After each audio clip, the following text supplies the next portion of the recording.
शिक्षा मित्र समायोजन को लेकर एक रिट सुप्रीम कोर्ट पहुंची है। वो है संजीव बालियान जी की।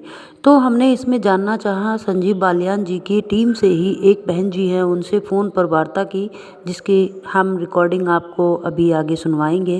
वीडियो को पूरा देखें और ऑडियो भी आपको सुनने को मिलेगी और आप खुद ही विचार करिए कि मैंने उनसे पूछा था कि सुप्रीम कोर्ट की अगली डेट कब है, तो उन्होंने मुझे अगली डेट के बारे में नहीं बताया। अगर टीम काम कर रही है तो फिर इतनी पारदर्शिता रखने में क्या दिक्कत है?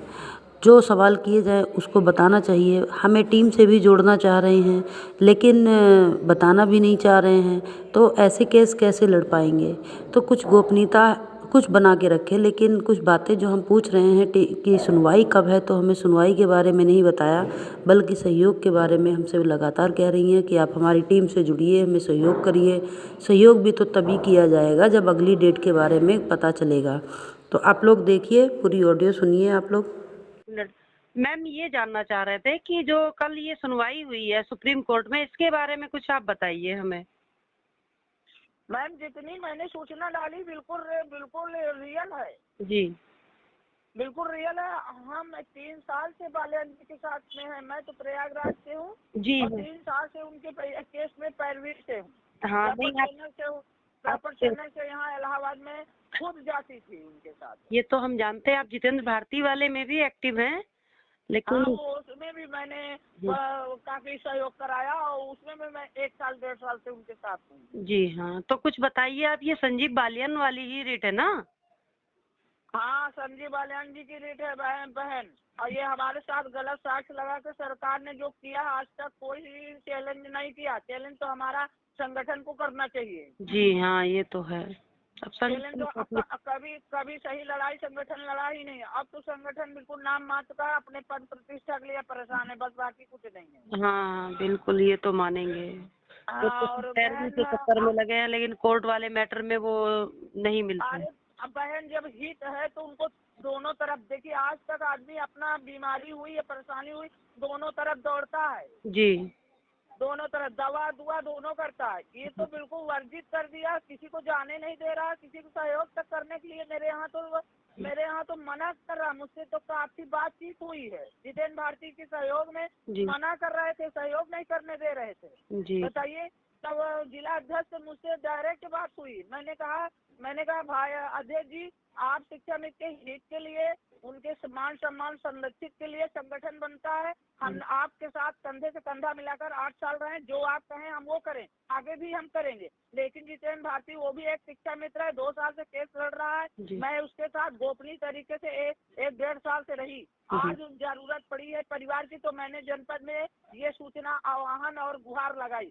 तो आज इसका आश्चर्य क्यों मान रहे हैं भाई? आप शिक्षा मित्र का उसका सहयोग करने दीजिए ना। बोले कि नहीं, हमें कोर्ट पे भरोसा नहीं है। अच्छा, आप ये जो कल सुनवाई हुई है ना मैम, इसके बारे में कुछ आप बताइए हमें। सुप्रीम कोर्ट से जो कल हुई है, तो सहयोग भी कराया जाएगा, तो कुछ जानकारी दो। कल मतलब उसमें ऑर्डर आया, कोई कह रहा है खारिज हो गई है, कोई कह रहा है कि मतलब उस पर सुनवाई हुई है। बहन देखो, आप जो बात हम दिए हैं, हम भी कोई नेता नहीं है, साधारण है, सामान्य घर की एक संचालक हूँ। मैं जानती हूँ कितना 10,000 में हम लोग कितना क्या कर ले रहे हैं। जी हाँ। और बहन वो क्या कहते हैं, जो संजीव बालियान जी की जो रिट है, ये बिल्कुल रियल है। और 137 की लड़ाई है। इसमें हमारा समायोजन गलत साक्ष्य से कराया गया, उसी को चैलेंज 1999 शासनादेश को चैलेंज किया गया है। और रही बात जो कल की है, तो कल हमारा केस डिस्पोज नहीं हुआ है, एक्सेप्ट हुआ है। जी एक्सेप्ट हुआ। ईश्वर से दया मनाइए कि हमारा केस एक्सेप्ट हुआ है और अब बहस होगी। अब पीड़ित पहली बार वहाँ पहुँचा, अपना सारा साक्ष्य लेकर के पहुँचा, वो दिखाएगा अपना। तो जरूर अब ऐसा नहीं है। देखिए, कोर्ट साक्ष्य से चलती है, भावनाओं से नहीं चलती है। हाँ, ये तो खैर है। और जब हमारा साक्ष्य गलत लगा के रद्द हुआ, तो हम उस साक्ष्य का जवाब लेके बिल्कुल अपने क्या कहते हैं, जो हमारे शासनादेश राज्यपाल द्वारा संस्तुति जिसके आधार पे नियुक्ति हुई, उसको हमने चैलेंज किया। जो हमें 2000 का लगाकर बैकडोर एंट्री दिखाई है, तो बैकडोर एंट्री 2000 का शासनादेश, उसमें राज्यपाल की संस्तुति नहीं है। जी इसको लगा करके उमा देवी भारती जी का वो फैसला लगा के रद्द कराया गया था। जी जी।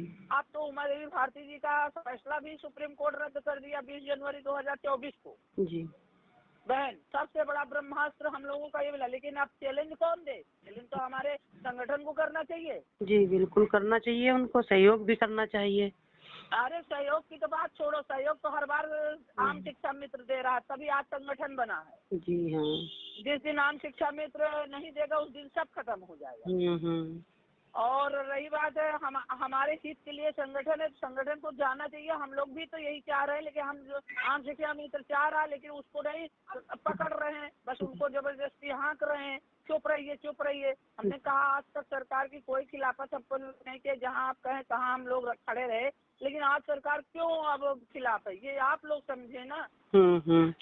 तो अगली सुनवाई कब है सुप्रीम कोर्ट की? हम ये बात हुई, हम केस के बारे में बताना चाहे। और बहन तो कल एक्सेप्ट हुआ है हमारा केस, अब उसकी सारी गोपनीयता हम व्हाट्सएप पे तो दे नहीं सकते हैं। जी हाँ हाँ। और बहुत सारी गोपनीयता होती है कि आप तुरंत ही लोग पूछते हैं तो हम बता भी नहीं सकते, ना बताएंगे। आप किसी को बताइए मत, लेकिन अगली सुनवाई कब की है ये बताएंगे। जो मेन है वो बता दिए। बहन हमारा केस एक्सेप्ट हो गया बाल्यान जी का, और 137 की लड़ाई है, अब आह्वान है, अब बड़ी लड़ाई है बहन। 169 लोग हम लोग अभी तक लड़े हैं, अब हमारा 169 का बच्चा नहीं है 135 का केस लड़ना। अच्छा। एक 5 वकील भी खड़े होंगे, जग्गो देवी वाला अलग से केस खड़ा कराया जाएगा। तो बहुत उम्मीद है कि 25 तारीख के अंदर ही के हमारा डेट भी मिल जाए। इसलिए बहन अब आके प्लेटफॉर्म में उनसे जुड़िए। 1000 निम्न 1000 है। हम उसमें जो प्लेटफॉर्म है उसमें बोला जो सक्षम लोग हैं। बाल्यान जी का तो कहना है कि उत्तर प्रदेश पूरा संगठन के साथ लाखों की संख्या में जाता है, मेरे साथ 2500 लोग आ जाए, मैं इस केस का परिणाम बदल दूंगा। जी। वो समाज सेवी है और वो शिक्षा मित्र भी नहीं है, ना वो उनके पास टीम है, ना वो नेता है। ये तो पता कि वो एक एनजीओ है और एनजीओ की तरफ से ही वो लड़ भी रहे हैं केस। अरे बहन वो एनजीओ नहीं है, वो हमारे लिए भगवान है। जी हाँ। तो अगली तारीख कब की लगी है, कुछ कंफर्म है अभी? अभी आप एकदम से पूरा हम तो कहना कि अभी वो 25 तारीख के अंदर ही क्लियर हो जाएगा। अब ये सब चीजें नहीं बता पाएंगे। अच्छा। 25 तारीख के पहले ही अब हमको सारे शिक्षा मित्रों को हमने बताया, जानकारी दी है। अब आप जुड़िए। जी बिल्कुल। जुड़ने के बाद उस प्लेटफॉर्म में सारी सूचना आती है, आपको एक हिसाब भी है, वहाँ ईमानदारी सबसे प्रथम रखा गया है। जितना हम लोग सहयोग किए हैं पूरी ईमानदारी के साथ पूरा हिसाब आता है, कोई किसी के प्रति उंगली नहीं उठा सकता है। जी। और ईमानदारी नहीं रहेगी तो कोई लड़ाई जीती नहीं जा सकती, यही चीज हुआ है अभी तक। जी। और अब समझ लीजिए कि वो एक पैसा उन्होंने तो कहा कि जो सक्षम नहीं है उसी 10,000 पे उसको मत आप जोड़िए। अच्छा। जो सक्षम लोग हैं उन्हीं से आप जोड़िए, उनको बताइए अपने हक के लिए। 1000 निम्न है, इसके बाद आपके सामर्थ्य। वहाँ तो उस प्लेटफॉर्म में तो 5-5, 10-10, 50-50 हजार लोग अभी तक दिए हैं। जी।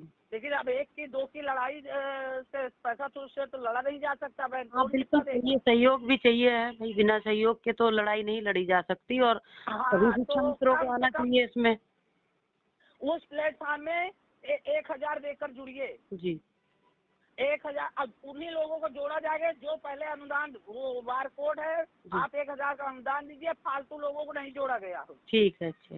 और उस ग्रुप की गोपनीयता बच्चों की कसम खिलाएगी, उस ग्रुप की गोपनीयता बगैर उन भाइयों के आदेश से कोई गोपनीयता भंग नहीं होनी चाहिए। ठीक। तो अभी आपने ऑडियो सुनी है कि मैंने उन बहन जी से बात की, तो मैं आप सभी से गुजारिश करूंगी कि इस मैटर पर आप मुझे कुछ सलाह दें कि इस टीम के साथ जुड़ा जाए या ना जुड़ा जाए। और इन मैडम से या टीम से संपर्क करके आप लोग भी जानकारी चाहें कि सुप्रीम कोर्ट में अगर समायोजन की दोबारा से सुनवाई होती है तो अच्छी बात है, और उसमें हम लोग सहयोग भी करेंगे, लेकिन पूरी पारदर्शिता सामने हो तो आप सभी लोग इस पर गहन विचार करें और मुझे कमेंट में ज़रूर बताएं। धन्यवाद।